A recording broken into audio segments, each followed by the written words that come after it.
Hello students, how are you? Welcome to SBS English classes. We are here to study lesson number 3, The Ant and the Grasshopper, written by W.S. Magham. The Ant and the Grasshopper, चींटी और टिड्ढा। इस कहानी के माध्यम से W.S. माघम हमें ऐसे दो व्यक्तियों के बारे में बताना चाहते हैं जो एक मेहनती होता है और दूसरा लापरवाह आलसी। तो इस ऐसे में एंट एंड द ग्रासहॉपर में जो है दो भाइयों की कहानी है और दोनों भाई एक दूसरे से स्वभाव में बिल्कुल भिन्न होते हैं। बड़ा भाई तो जो जॉर्ज नाम का है वो मेहनती है, परिश्रमी है और कम खर्च करने वाला है, जबकि छोटा भाई क्या है, अविवेकी है, व्यभिचारी है, खूब खर्च करने वाला है और दूसरों पर निर्भर रहने वाला है। वह और क्या होता है, जो छोटा भाई है टॉम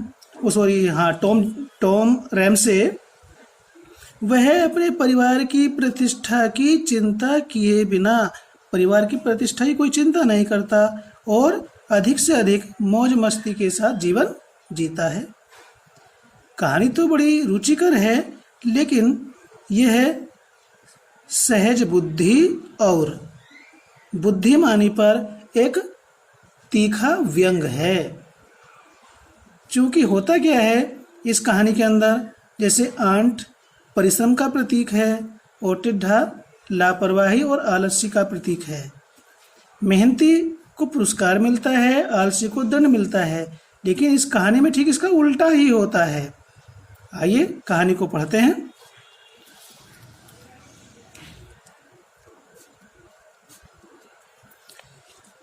इसमें जो फर्स्ट पर्सन आ रहा है ये राइटर है। फर्स्ट पर्सन का सब्जेक्ट आई, इसका ऑब्जेक्ट मी, पजेसिव माई और इसकी सेल्फ फॉर्म, ये सब राइटर के लिए है, W.S. माघम के लिए है। ठीक है, तो क्या कहता है writer, When I was a very small boy, I was made to learn by heart certain of the fables of La Fontaine, and the moral of each was carefully explained to me. लेखक कहता है When I was a very small boy, जब मैं एक बहुत ही छोटा बालक था, I was made to learn, मुझसे रटाया गया। ये पास्ट इंडेफिनिट टेंस की पैसिव वॉइस में है। I was made to learn means मुझे रटाया गया। by heart हृदय के द्वारा, learn by heart मीन्स होता है कंठस्थ कराना, यानी कि मुझे कंठस्थ याद कराया गया। certain of the fables of La Fontaine, La Fontaine की पशु पक्षियों की कहानियों में से कुछ कहानियों को मुझे कंठस्थ याद कराया गया। फेबल्स कहते हैं पशु पक्षियों की काल्पनिक कहानियां। ठीक है स्टूडेंट्स, पशु पक्षियों की काल्पनिक कहानियों को फेबल्स कहा जाता है। तो लेखक को जब वो एक स्कूल में पढ़ने वाला बालक था तो ला फॉन्टेन की पशु पक्षियों की कहानियों में से कुछ कहानियों को लेखक को कंठस्थ याद कराया गया। ठीक है students, and the moral of each, और प्रत्येक कहानी की नैतिकता, मॉरल मीन्स नैतिकता, ऑफ ईच प्रत्येक कहानी की, was carefully explain to me, carefully में सावधानी पूर्वक, एक्सप्लेन समझाई गई, टू मी मुझे। जब हम इसको एक्सप्लेन करेंगे तो ये चेंज हो जाएगा, आई का होगा ही, ठीक है, और इस मी का हो जाएगा हिम, क्योंकि यहाँ पर स्पीकर कौन है, W.S. माघम है। तो W.S. माघम के अनुसार हम इसको बदलेंगे फर्स्ट पर्सन को, तो ये हिम हो जाएगा। एक्सप्लेनेशन में हम यही करते हैं। जो बालक इन प्रोनाउन को भी चेंज नहीं कर पाता है तो कॉपी चेक करने वाला समझ लेता है कि इस बालक को कुछ नहीं आता है। तो स्टूडेंट्स ये हमें चेंज करने हैं जब हम इनको एक्सप्लेनेशन लिखते हैं। ठीक है, तो ये moral of each was carefully explain to me, ये सेंटेंस भी पास्ट इंडिफिनिट टेंस का पैसिव वॉइस में है। प्रत्येक कहानी की नैतिकता मुझे सावधानी पूर्वक समझाई गई थी। अमंग दोज, उन कहानियों में से, ठीक है, जो भी ला फॉन्टेन की कुछ कहानियां थी उसने उससे याद कराएगी। उन कहानियों में से जो है आई लर्नड, मैंने याद की, तो इस आई का क्या हो जाएगा ही लर्नड, जो उसने याद की उन कहानियों में से was the ant and the grace hopper, the ant and the grace hopper नाम की कहानी को उसने याद किया। विच इज डिवाइज्ड, जिसको रचा गया था, जिसको रखा गया था, ये भी पैसिव वॉइस में है। टू ब्रिंग होम, समझाने के लिए, द यंग, छोटे छोटे बच्चों को, द यूजफुल लेसन, नैतिकता की बात।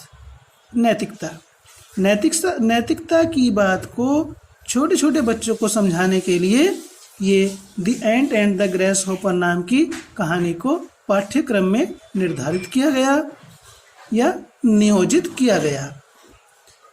That in an imperfect world, क्या बताया गया? That in an imperfect world industry is rewarded and giddiness punished. लेखक कहता है इन एन इम्परफेक्ट वर्ल्ड, इस अपूर्ण संसार के अंदर, इम्परफेक्ट मीन्स अपूर्ण संसार के अंदर, इंडस्ट्री कहते हैं परिश्रम। इसका मीनिंग यहाँ पर उद्योग नहीं है, उद्योग धंधे या कारखाना नहीं है, यहाँ इसका मीनिंग है हार्ड वर्किंग।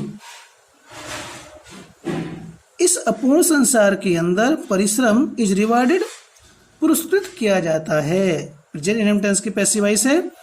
इस अपूर्ण संसार में परिश्रम पुरस्कृत किया जाता है। एंड गिडीनेस कहते हैं लापरवाही, लेजीनेस, और आलसी को पनिश्ड, दंड दिया जाता है, सजा दी जाती है। ये इस कहानी का क्या था? मोरल था, the ant and the grace hopper का। आगे क्या कहता है writer? In this admirable fable, इस एडमिरेबल मीन्स प्रशंसनीय, फेबल मीन्स कहानी। फेबल किसे कहा जाता है? पशु पक्षियों की काल्पनिक कहानी। इस प्रशंसनीय कहानी में आई अपोलोगाइज फॉर टेलिंग समथिंग, मैं कुछ कहने के लिए क्षमा याचना करता हूँ। अपोलोगाइज मीन्स क्षमा करना, क्षमा याचना करना, किसी चीज के लिए क्षमा मांगना। तो लेखक कहता है कि मैं कुछ भी कहने के लिए क्षमा याचना करता हूँ या क्षमा मांगता हूँ। विच, जो कि एवरीवन इज पोलाइटली, जिसे प्रत्येक व्यक्ति विनम्रता पूर्वक परंतु गलत तरीके से, ये जानना माना जाता है कि प्रत्येक व्यक्ति जानता है, इस बात को समझा जाता है। क्या? The ant spends A laborious summer gathering it's winter store, चींटी स्पेंड्स व्यतीत करती है, ए लेबोरियस समर अपनी ग्रीष्म ऋतु को परिश्रम के साथ, गैदरिंग एकत्रित करने में, इट्स विंटर स्टोर जाड़े की ऋतु के लिए अपना भोजन, अपना अनाज एकत्रित करने में परिश्रम के साथ अपनी ग्रीष्म ऋतु को व्यतीत करती है। वाइल जबकि the grasshopper sits on a blade of grass singing to the sun. देखिए, चींटी तो ग्रीष्म काल की ऋतु को सर्दी की ऋतु के लिए भोजन एकत्रित करने में परिश्रम पूर्वक मेहनत के साथ व्यतीत करती है, लेकिन टिड्ढा सिट्स बैठा रहता है on a blade. Blade means यहाँ पर वो शेविंग करने वाला ब्लेड नहीं है, ये पत्ती ऑफ ग्रास, घास की पत्ती पर बैठा रहता है। सिंगिंग टू द सन, धूप में बैठा हुआ घास की पत्ती पर बैठ करके धूप में गीत गाता रहता है। सिंगिंग, गीत गाता रहता है। आलसी का लापरवाही का जीवन व्यतीत करता है, परिश्रम नहीं करता है, धूप में बैठ करके घास की पत्ती पर धूप में बैठा रहता है और गीत गाता रहता है, कुछ नहीं करता। तो फिर क्या होता है? विंटर कम्स, जाड़ा आ जाता है। And the ant is comfortably provided for, और चींटी आराम के साथ भोजन प्राप्त करती है, उपलब्ध करती है। बट परंतु the grasshopper has an empty larder, लेकिन क्या होता है? टिड्ढा हैज रखता है एन एम्प्टी, खाली, और लार्डर कहते हैं अन्नगृह। लेकिन टिड्ढे का जो अन्नगृह है वो खाली रहता है, उसने कुछ एकत्र किया ही नहीं, वो आलसी था टिड्ढा। He goes to the ant and begs for a little food, वह एंट के पास जाता है, चींटी के पास जाता है, and begs for a little food, और थोड़े से भोजन के लिए आग्रह करता है या मांगता है। तभी क्या होता है? Then the ant gives him her classic answer, तभी चींटी उसको, टिड्ढे को, अपना सबसे अच्छा उत्तर देती है। क्या? What were you doing in the summer time, चींटी ने कहा टिड्ढे से कि तुम ग्रीष्मकाल समय में क्या कर रहे थे। चींटी पूछती है।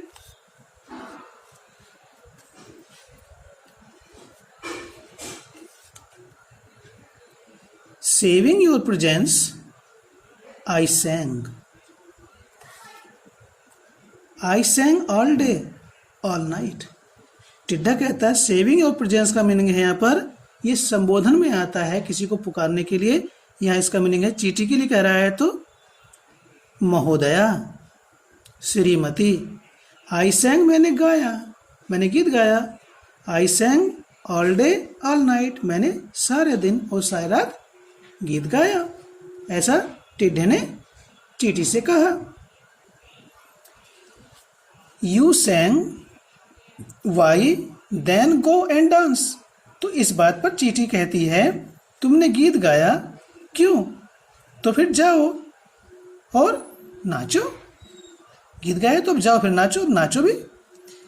आगे लेखक कहता है I do not ascribe it to perversity on my part but rather to the inconsequence of childhood which is deficient in moral sense that I could never quite reconcile myself to the lesson। देखिए लेखक क्या कहता है इन पंक्तियों में? I do not ascribe it to the perversity on my part, on my part अपनी तरफ से। मैं ascribe मिस होता कारण बताना, परवर्सिटी मिस होता जिद्दीपन, हठ धर्मिता। लेखक कहता है कि मैं इसे अपनी हठ धर्मिता का कारण नहीं बताता। एस्क्राइब मीन्स कारण बताना, आई डू नॉट एस्क्राइब इट, मैं इसे कारण नहीं बताता, टू परवर्सिटी हठ धर्मिता, ऑन माई पार्ट अपनी, मैं इसको अपनी हठ धर्मिता का कारण नहीं बताता, परंतु rather to the inconsequence of childhood, बल्कि यह बचपन की अपरिपक्वता का कारण है। क्योंकि छोटेपन में बचपन में बालक के अंदर सूझबूझ नहीं होती है, वह किसी भी चीज को मानने से जिद करता है, नहीं मैं तो नहीं मानूंगा किसी काम को न करने की। तो उसी बात को लेखक कहता है कि मैं इसको अपनी हठ धर्मिता का कारण नहीं बताता हूँ, अपनी जिद्दीपन का कारण नहीं बताता, बल्कि ये बचपन की अपरिपक्वता है। इनकॉन्सिक्वेंस मीन्स इमेच्योरिटी, अपरिपक्वता है जिसमें सूझबूझ की कमी होती है। विच इज डेफिशिएंट, जिसमें कमी होती है इन मोरल सेंस, नैतिकता की, यानी कि बचपन में नैतिकता का अभाव होता है। डेफिशिएंट मीन्स लैकिंग, अभाव, LACK-ING। विच इज ये रिलेटिव प्रोनाउन है किसका? चाइल्डहुड का। तो बचपन में क्या होती है? नैतिकता का अभाव होता है। अधिकतर बालकों में नैतिकता का अभाव होता है, जिस कारण से वो अपनी हठ धर्मिता पर अड़े रहते हैं। That I could never quite reconcile myself to the lesson, कि मैं कौन, लेखक, इसको हम ही कर देंगे, लेकिन मैं ही बोल रहा हूँ। I could never quite reconcile, reconcile means agree, सहमत होना, लेकिन मैं अपने माई सेल्फ, देखिए आगे सेल्फ फॉर्म है, ये हिम सेल्फ हो जाए। हम जब हम इसको एक्सप्लेन करेंगे तो क्या लिखेंगे, that he could never quite agree himself to the lesson. किस तरह चेंज किया हमने, डायरेक्ट से इनडायरेक्ट का नियम यहाँ पर अप्लाई हो रहा है। तो वह अपने आप को इस पाठ के नैतिकता से कभी भी पूर्ण रूप से सहमत नहीं कर सका।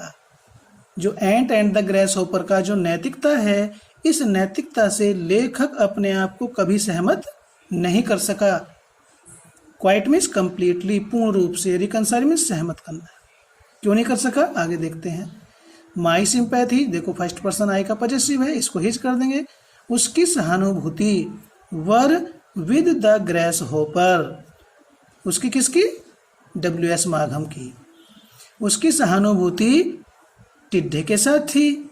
एंड फॉर सम टाइम, और कुछ समय के लिए तो ऐसा हुआ लेखक के साथ, आई नेवर सा an ant without putting my foot on it, और कुछ समय के लिए तो लेखक ने ऐसा कर लिया, आई नेवर सा, उसने कभी नहीं देखा या कभी नहीं छोड़ा, एक चींटी को कभी नहीं छोड़ा, विदाउट पुटिंग, बिना रखे, माई फुट, अपना पैर, ऑन इट, चींटी पर। कुछ समय के तो ऐसा हुआ, टिड्ढे के साथ सहानुभूति हो जाती है लेखक की, और उसके पश्चात जहां भी लेखक को चींटी दिखाई दी, उसने पैर रखा और उसको मसल दिया। तो some time, for some time, कुछ समय के लिए वह चींटी को बिना मारे नहीं छोड़ता था। इसका सार ये है कि मैंने कभी भी एक चींटी को अपना पैर रखे बिना नहीं देखा।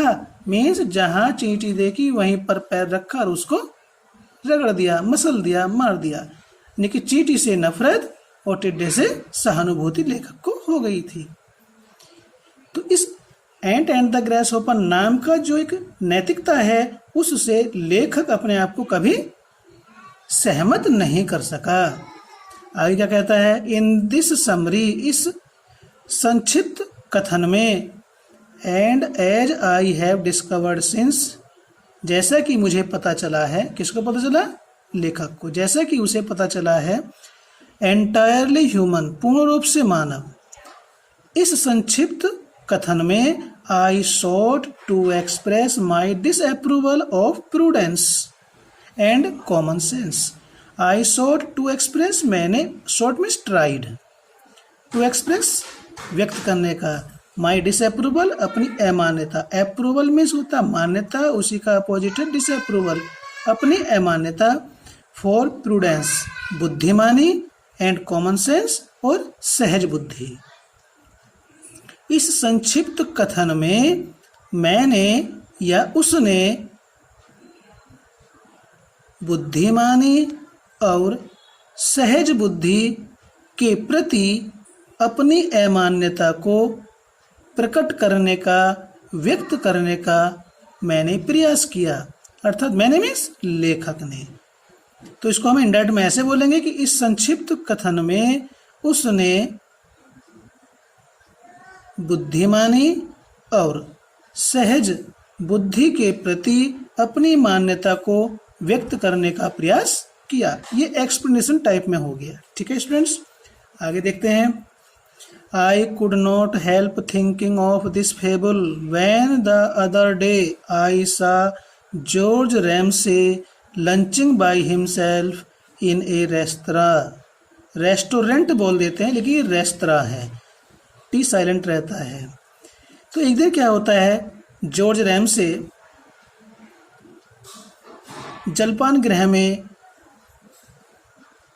दोपहर के समय अकेला जलपान कर रहा होता है। तो उसको देख करके लेखक को ये कहानी बरबस याद आ जाती है। आई कुड नॉट हेल्प का मीनिंग है आई कुड नॉट चेक, मैं नहीं रोक सका। हेल्प में सहायता करना होता, लेकिन यहाँ इसका मीनिंग सहायता करना नहीं है। यहाँ इसका मीनिंग है चेक, CHECK, रोकना। तो मैं नहीं रोक सका थिंकिंग, याद करने से, ऑफ दिस फेबल, इस कहानी को। कौन सी कहानी को? द एंट एंड द ग्रेसहोपर नाम की कहानी को। व्हेन द अदर डे, जब एक दिन, आई सा, मैंने देखा, जॉर्ज रैमसे को, लंचिंग, दोपहर का भोजन करते हुए, बाय हिमसेल्फ, अकेले। बाय हिमसेल्फ का मीनिंग है ऑल अलोन, अकेला, इन ए रेस्टोरेंट, जलपान गृह में। जब एक दिन लेखक ने जॉर्ज रैमसे को जलपान गृह में अकेले लंच करते हुए देखा, तो लेखक इस कहानी को याद करने से अपने आप को नहीं रोक सका, अर्थात बरबस उसे ये कहानी, कौन सी? द आंट एंड द ग्रेसहोपर नाम की कहानी बरबस याद आ गई जब उसने जॉर्ज रैमसे को जलपान गृह में अकेले लंच करते हुए देखा। तो क्या होता है? आई नेवर सा anyone wear an expression of such deep gloom. I never सा, मैंने कभी नहीं देखा, एनीवन, किसी भी व्यक्ति को, wear an expression of such deep gloom, इतनी गहरी उदासी की अभिव्यक्ति। एक्सप्रेशन मीन्स अभिव्यक्ति। वियर एन एक्सप्रेशन का मीनिंग है अभिव्यक्ति लिए हुए। तो लेखक कहता है कि उसने कभी भी किसी व्यक्ति को इतनी गहरी उदासी की अभिव्यक्ति लिए हुए किसी व्यक्ति को नहीं देखा, जितना गहरी उदासीन अभिव्यक्ति जॉर्ज रैमसे लिए हुए था। मीन्स जॉर्ज रैमसे अत्यधिक उदास था, इतना उदास था कि लेखक ने इतना उदास व्यक्ति किसी को नहीं देखा। He was staring into space. Space कहते शून्य। एक छत वाले कमरे के अंदर बैठा हुआ, तो हमें कोने में देख रहे हैं, उस जगह पर जहां पर कोई भी चीज नहीं है देखने के लायक, शून्य, अंतरिक्ष। और स्टेयर मीन्स होता एकटक देखना, स्थिर दृष्टि से देखना, और वह शून्य में या अंतरिक्ष में स्थिर दृष्टि से एकटक देख रहा था। निगाह उसकी इधर से उधर को नहीं हो रही थी। He looked as though the burden of the whole world set on his shoulders. He looked, वह ऐसा दिखाई दे रहा था, एज दो, मानो कि the burden of the whole world, burden means बोझ, ऑफ द होल वर्ल्ड, संपूर्ण संसार का, मानो संपूर्ण संसार का बोझ, सेट ऑन हिज शोल्डर्स, उसके कंधों पर रखा हुआ हो। सेट का मतलब बैठा हुआ, बैठने का मीन्स क्या है? रखा हुआ। यानी उसको देखने से ऐसा लग रहा था मानो पूरे संसार का इतना उदास, गहरा उदास बैठा हुआ था। I was sorry for him, मुझे उसे देख करके दुख हुआ। किसको दुख हुआ? लेखक को। इसको आई को हम ही कर देंगे। He was sorry for him, वह उसके लिए बहुत दुखी हुआ। I suspected at once that his unfortunate brother had been causing trouble again. I suspected, उसने संदेह किया। किसे संदेह किया? राइटर ने।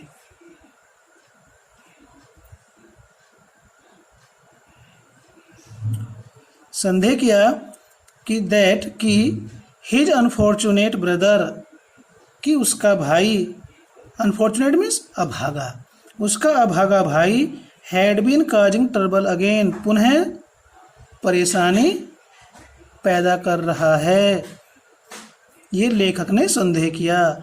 तो फिर क्या होता? I went up to him, वह उसके पास गया, उसके निकट गया, and held out my hand, और मैंने अर्थात लेखक ने उससे हाथ मिलाने के लिए हाथ आगे बढ़ाया। फिर क्या पूछता है? How are you, I asked, मैंने पूछा, लेखक ने पूछा, भाई कैसे हाल चाल है? I am not in hilarious spirits, he answered, उसने उत्तर दिया। How are you, I asked, मैंने पूछा मीन्स लेखक ने पूछा। हाउ आर यू, आप कैसे हो? I am not in hilarious spirits, he answered, उसने उत्तर दिया, I am not in hilarious spirits, means मैं प्रसन्नचित्त नहीं हूँ। I am not in hilarious spirits means होता है I am not happy, I am not in cheerful mood. Okay students,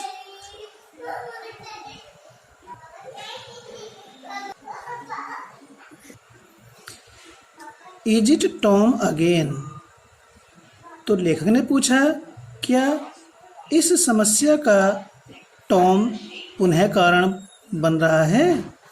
he side, उसने गहरी सांस ली, yes it is Tom again, इस परेशानी का टॉम पुनः कारण बन रहा है। वाई, क्यों, why don't you chuck him, लेखक कहता है जॉर्ज से, why don't you chuck him, chuck means होता लीव, LEAVE या गिव अप, तुम उसे क्यों नहीं छोड़ देते, क्यों नहीं त्याग देते, क्यों उसका पीछा पकड़े रहते हो। You have done everything in the world for him, you have done everything, तुमने सब कुछ किया है, इन द वर्ल्ड, इस संसार के अंदर, फॉर हिम, उसके लिए, तुमने उसके लिए इस संसार में सब कुछ किया है। You must know by now that he is quite hopeless, तुम्हें अब तक ये जानकारी हो जानी चाहिए कि बाय नाउ, अब तक, ही इज क्वाइट होपलेस, कि वह पूर्णतया निराशाजनक है। Quite means fully, hopeless means disappointed, कि वह पूर्णतया निराशाजनक है। तो फिर आप उसे क्यों नहीं छोड़ देते, आपने तो उसके लिए संसार में सब कुछ किया है और तुम्हें अब तक ये जानकारी हो जानी चाहिए कि वो पूर्णतः निराशाजनक है, उससे आप किसी प्रकार की आशा नहीं कर सकते हो।